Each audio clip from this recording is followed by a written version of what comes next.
ലഭിക്കുന്നത്. സോ അപ്പോൾ നമ്മൾ 2ഉം 3ഉം സ്ഥാനത്തുള്ള ആൾക്കാരെയാണ് ആദ്യം കണ്ടെത്തുന്നത്. അപ്പൊ 3ാം സ്ഥാനം ആർക്കാണ് നമുക്ക് നോക്കാം. അസലിക പ്ലീസ്. ആദ്യത്തെ ഇപ്പോൾ നമ്മൾ ഇരിക്കുന്നത് 3ാം സമ്മാനമായ സ്വർണ്ണ നാണയം ലഭിക്കുന്ന ഭാഗ്യശാലിയാണ് നമ്മൾ കണ്ടെത്താൻ പോകുന്നത്.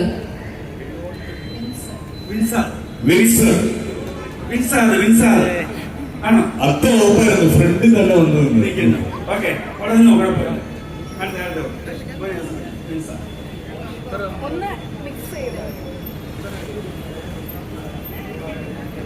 ഇനി 2ാം സമ്മാനം അഭിലാഷ് രാജ്.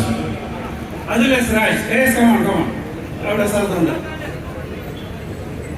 അപ്പോ ഇനി നമ്മൾ എടുക്കാൻ പോകുന്നത് 1ാം സമ്മാനമായ ഗോൾഡ് നെക്ലേസ് ആർക്കാണ് സമ്മാനമായി ലഭിക്കുന്നത് എന്നാണ് നോക്കുന്നത്. ഐശ്വര്യ രതീഷ്. ഉണ്ടോ? ഐശ്വര്യ രതീഷ് ഉണ്ടോ? കൈകൊള്ളാം. സ്ഥലം പുത്തൂരാണ്.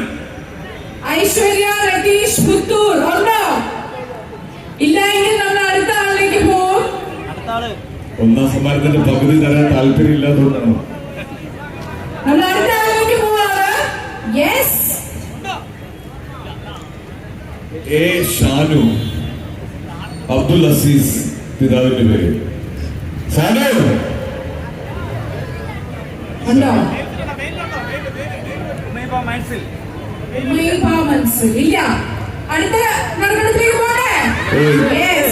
ഒന്നുകൂടെ നന്നായിട്ടൊന്ന് മിക്സ് ഈ വീഡിയോ കാണുമ്പോ ഷാനൂരുണ്ടാകുന്ന വിഷമം. ഗ്രേസി.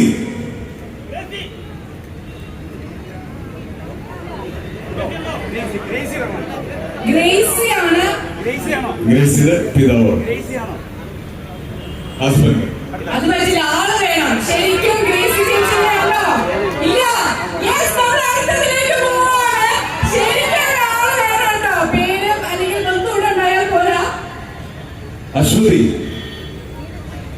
പിതാവിന്റെ പേര് ശശി. അനശ്വര. 1ാം സമ്മാനം മേടിക്കാൻ ആളില്ല. 1ാം സമ്മാനമായ ഗോൾഡ് നെക്ലേസിന് വേണ്ടിയിട്ടുള്ള നറുക്കെടുപ്പാണ്. രമാദേവി. യെസ് ഉണ്ട്. 1ാം സമ്മാനം.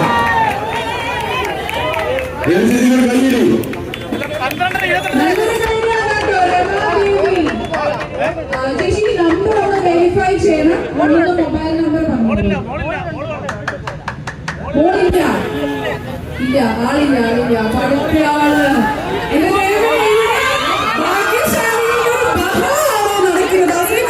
ഒന്നുകൂടെ.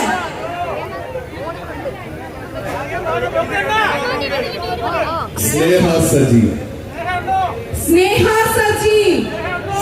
ഇനി ഒരു ഞാനും കൂടി എടുക്കുന്നുള്ളൂ. ഇതോടുകൂടി അവസാനിപ്പിക്കാം. അസ്ന ഫാത്തിമ. അസ്ന ഫാത്തിമ. ഓക്കെ, നറുക്കെടുപ്പ് കഴിഞ്ഞു.